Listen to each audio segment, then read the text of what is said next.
You will see how to add and customize a bar chart to make your document clearer and more visual.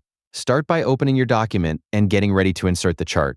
In the top menu, select the Insert option, then move to Chart and choose Bar Chart. A default bar chart will instantly appear inside your document.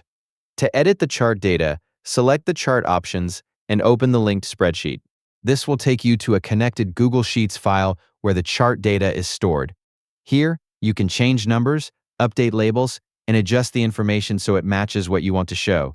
If you want to change how the chart looks, open the chart editing settings inside the spreadsheet.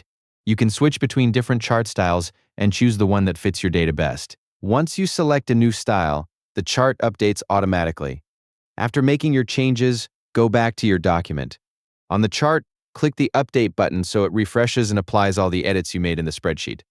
This keeps everything synced and up to date. Your chart is now customized and ready to use.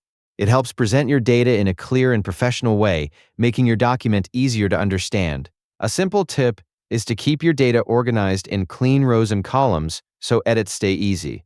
Also, make sure labels are clear so your chart always reflects the right information. Thank you for watching, and see you in the next video.